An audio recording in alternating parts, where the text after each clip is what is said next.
Puji Tuhan. Kita telah lanjut dengan 1 Tawari 6 dan Patsal 7. Kita telah melihat beberapa banyak kota-kota keturunan Harun, kota-kota orang Lewi yang merupakan perhatian Allah untuk memelihara mereka. Sebab saudara perhatikan bahwa keturunan Lewi adalah keturunan yang tidak mempunyai tanah pusaka. Kitab Bilangan.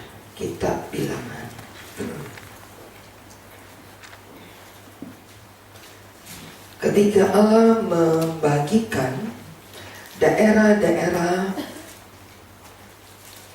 milik pusaka kepada setiap suku orang Lewi, maka Bilangan pasal 1 ayat yang ke-47, Bilangan 1 ayat 47. Tetapi mereka yang menurut suku bapa leluhurnya, termasuk orang Lewi, tidak turut dicatat bersama dengan mereka. Sebab Tuhan telah berfirman kepada Musa, hanya suku Lewi jangan kau catat dan jangan kau hitung jumlahnya bersama dengan orang Israel. Ayat yang ke-50. Tetapi tugaskan mereka untuk mengawasi kemah suci, tempat hukum Allah dan segala perkakas dan perlengkapan.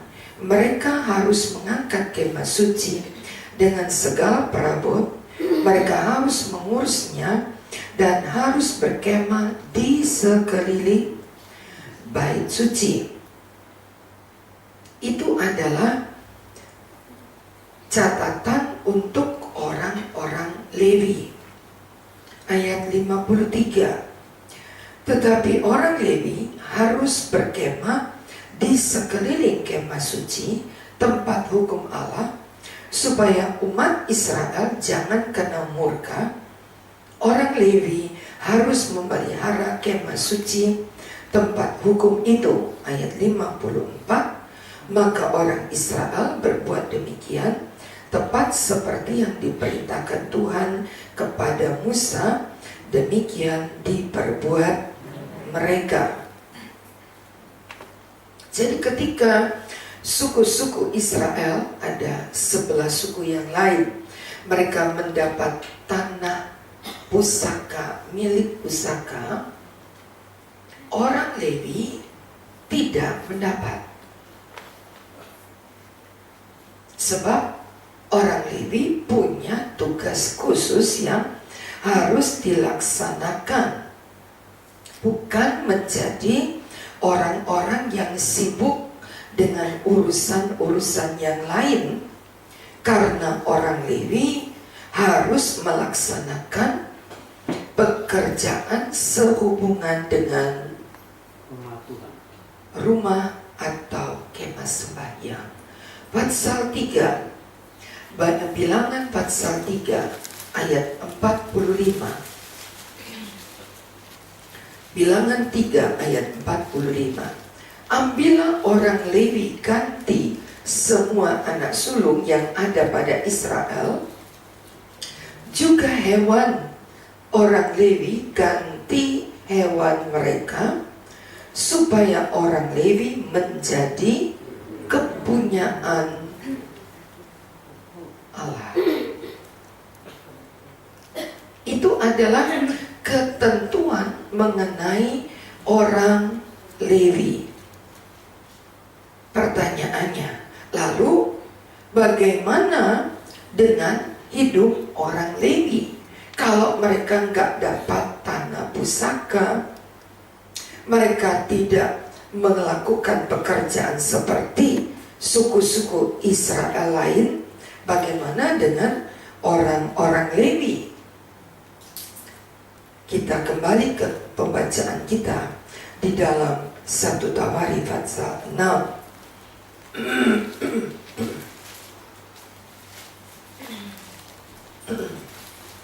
Ayat 54 tadi kita sudah baca.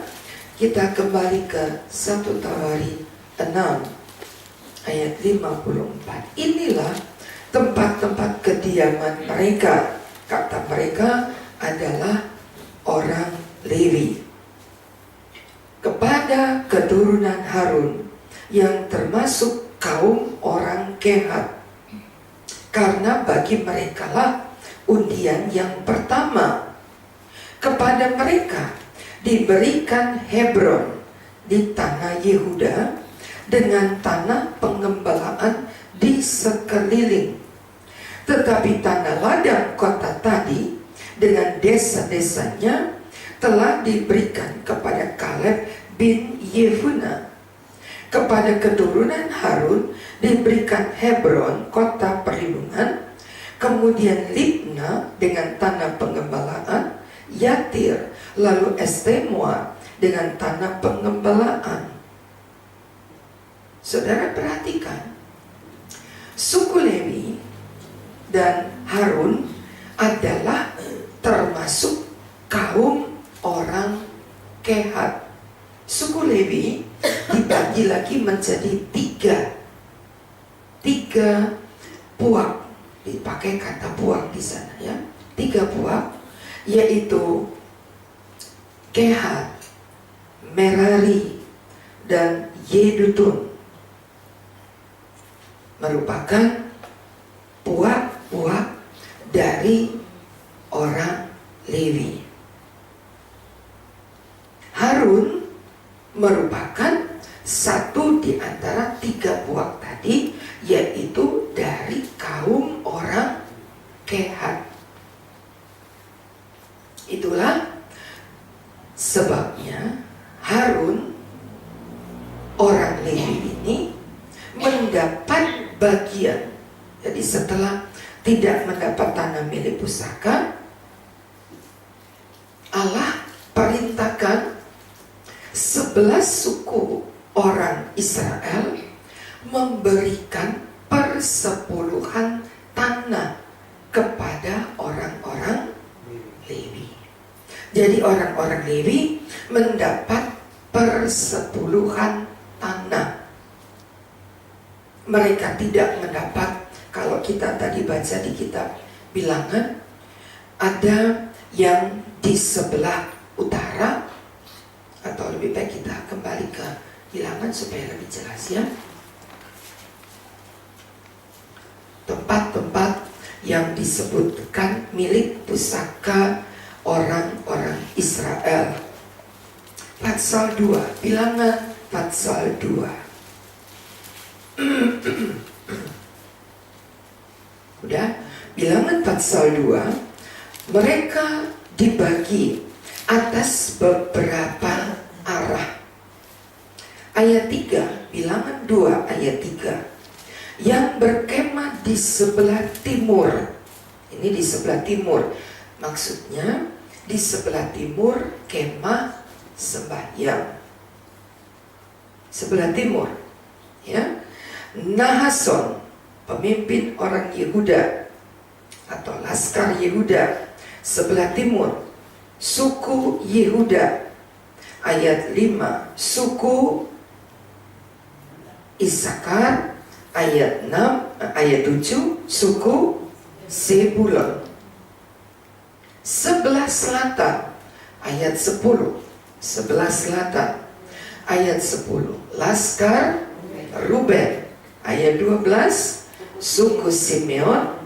Ayat 14, suku Gad. Sebelah barat, ayat 18, suku Efraim. Ayat 20, suku Manase. Ayat 22, suku Benyamin. Ayat 25, yang sebelah utara, suku Dan. 27, suku Asyer. 29, suku tali 33. Tetapi orang Lewi tidak turut dicatat bersama dengan orang Israel. Nah, sekarang kita tahu suku Lewi tidak punya tempat, nggak ada bagiannya. Tetapi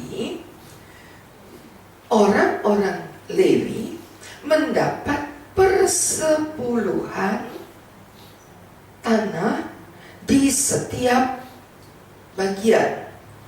Dia ada di timur, dia ada di selatan, dia ada di utara, dan dia juga ada di barat. Karena mendapat tanah persepuluhan dari suku-suku Israel. Jadi jelas ya. Itu sebabnya mereka tidak berada di satu bagian. Apakah mereka di utara? Enggak. Mereka ada di semua tempat. Jadi disebar. Di utara ada, di selatan ada, di timur ada, di barat ada. Karena mereka mendapat persepuluhan tanah dari milik pusaka Israel. Begitu caranya Allah memelihara orang Lewi.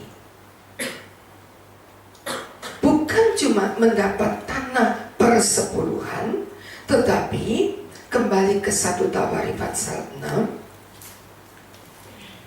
ayat 55, mereka juga mendapat lengkap dengan tanah-tanah penggembalaannya. Kalau saudara baca, di semua tempat Allah tidak hanya memberikan tempat di setiap arah mata angin, utara, selatan, timur, barat, tetapi Allah melengkapi tanah-tanah mereka, tanah persepuluhan tadi, dengan tanah penggembalaannya. Begitu perhatian Allah kepada orang-orang suku Lewi. Mereka tidak bekerja seperti suku-suku lain, tetapi mereka harus mengurus pekerjaan di kemah sembahyang atau di bait Tuhan, di rumah Tuhan, dengan semua pekerjaan yang telah dijadikan tanggung jawab kepada suku Lewi, dan Allah yang memeliharakannya. Menjadi sebuah bukti bahwa Allah tidak pernah meninggalkan, membiarkan, membuat mereka lapar, membuat mereka mengemis, karena Allah sanggup memelihara. Tahun 2015, ketika kita dengan sungguh melakukan pekerjaan-pekerjaan, pelayanan-pelayanan yang menyenangkan Allah, maka Allah juga tahu bagaimana kita dipelihara Allah. Amin. Allah punya cara. Kalau kita pikirkan dari kitab Bilangan tadi kita sudah baca, mereka tidak punya pekerjaan yang menjadikan mereka punya penghasilan. Suku Lewi melayani kemah sembahyang, melayani pelayanan di bait Allah, tidak menjadikan pelayanan itu sebuah mata pencaharian. Jangan dibalik. Jangan dibalik.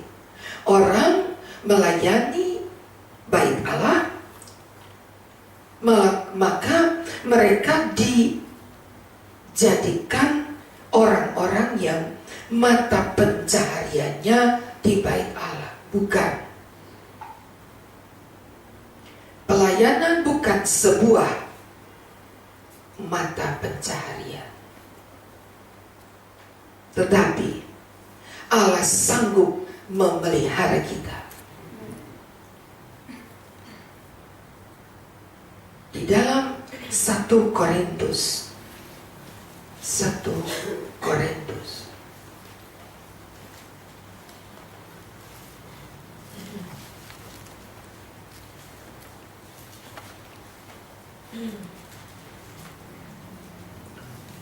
pasal 9.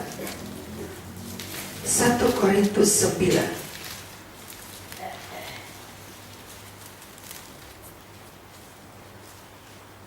ayat 13. Tidak tahukah kamu bahwa mereka yang melayani dalam tempat kudus mendapat penghidupannya dari tempat kudus, dan bahwa mereka yang melayani mezbah mendapat bagian mereka dari mezbah itu. Demikian pula Tuhan telah menetapkan bahwa mereka yang memberitakan Injil hidup dari pemberitaan Injil. 15.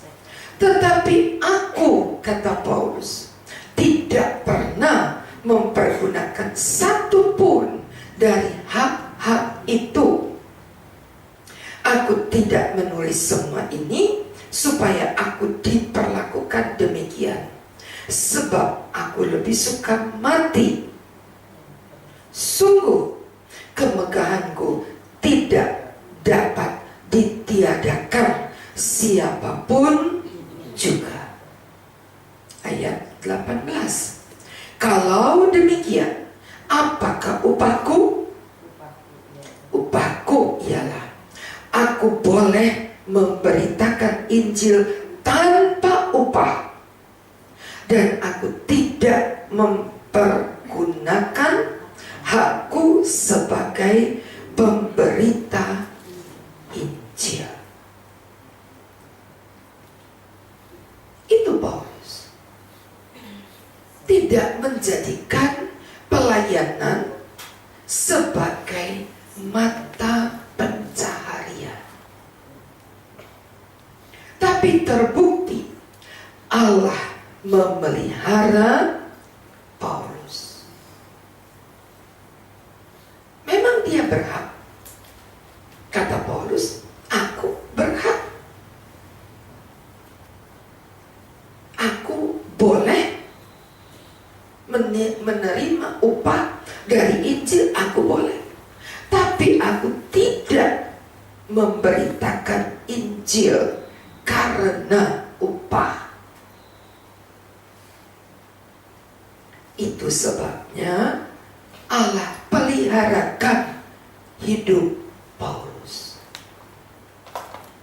Karena tadi Allah sanggup memeliharakan orang-orang Lewi dengan cara yang diperhatikan Allah. Tidak takut nggak makan, sebab Allah tahu memelihara burung di udara. Matius 6. Matius 6. Kasih ingat ayat-ayat ini. Matius 6 ayat 26. Pandanglah burung-burung di langit, tidak menabur, tidak menuai, tidak mengumpulkan bekal dalam lumbung, namun diberi makan oleh Bapamu yang... Bukankah kamu jauh melebihi burung-burung itu? Amin. Gak usah khawatir, Allah sanggup pelihara kita. Asal dengan sungguh kita beribadah, kita berlelah untuk Tuhan, Allah sanggup pelihara kita. Ayat 27, siapakah di antara kamu karena kekhawatirannya dapat menambahkan sehasta saja pada jalan hidupnya? Mengapa kamu khawatir akan pakaian? Perhatikan bunga bakung di ladang yang tumbuh tanpa bekerja dan tanpa memintal. Namun aku berkata kepadamu, Salomo dalam segala kemegahannya tidak berpakaian seindah salah satu dari bunga itu. Jika demikian, ayat 30, Allah mendandani rumput di ladang yang hari ini ada dan besok dibuang. Tidakkah ia akan terlebih lagi mendandani kamu, hai orang yang kurang percaya? Tahun 2015, siapa yang pelihara kita? Yakinkan diri saudara, Allah yang pelihara kita. Yakinkan, jangan pernah khawatir. Orang sedang bingung, gas sudah naik. Hari ini gas sudah 150.000. Tapi Allah tetap pelihara. Sebab itu jangan boros, saudara. Allah tidak berkati orang boros, tidak. Tapi Allah sanggup pelihara kita. Listrik naik, gas naik. Oh, beli yang 3 kilo aja. Ibu-ibu di mana kemarin, di Kalimantan kalau nggak salah, rame-rame bawa tabung gas yang kecil itu dibuang. Rame-rame satu kampung buang gas, tabung gas yang 3 kilo. Pemerintah tidak mau lagi mensubsidi, sebab dilema kata mereka. Sekarang yang 15, yang 12 kilo tidak disubsidi, sebab itu harganya menjadi 150.000. Kalau begitu beli aja yang tabung kecil. Tabung kecil kosong. Karena tidak mau lagi, pemerintah sudah tidak mau lagi subsidi. Jangan khawatir. Jangan khawatir. Allah tetap pelihara. Tapi kalau saudara nganggur aja, itu gas dibuka, udah matang tetap aja dinyalain. Masak air udah mendidih tetap aja dinyalain sampai airnya habis. Allah gak pelihara orang boros. Ingat itu. Allah pelihara kita. Itu janji Allah. Tapi Allah tidak pelihara orang boros. Secukupnya. Allah cukupkan setiap kebutuhan kita. Ambil rinso secukupnya. Yang penting pakaian kita bersih. Oh, enggak, tuang aja, sor. Airnya dibuka. Listrik enggak ada gunanya dinyalakan semua. Allah ajar kita benar-benar di tahun 2015 hidup secukupnya, berhemat. Allah tidak kurangi berkat, tapi kita harus tahu mempergunakan berkat Allah. Tapi kalau dibuang-buang, Allah tidak akan berkati kita. Jangan khawatir. Firman Allah tidak berubah. Dia ada untuk kita setiap hari. Ketika kita semakin setia beribadah, Allah semakin memberkati kita. Untuk setiap kebutuhan kita, Allah tahu bagaimana caranya mencukupkan setiap kebutuhan kita. Beribadahlah dengan sungguh. Tambahkan jam doa, tambahkan jam kebaktian. Ongkos mahal, Allah tahu. Saudara tidak pakai untuk jalan-jalan ke mall, tapi saudara pakai ongkos saudara untuk beribadah, dan Allah cukupkan segalanya. Hari ini, esok, dan selamanya. Mari kita berdoa.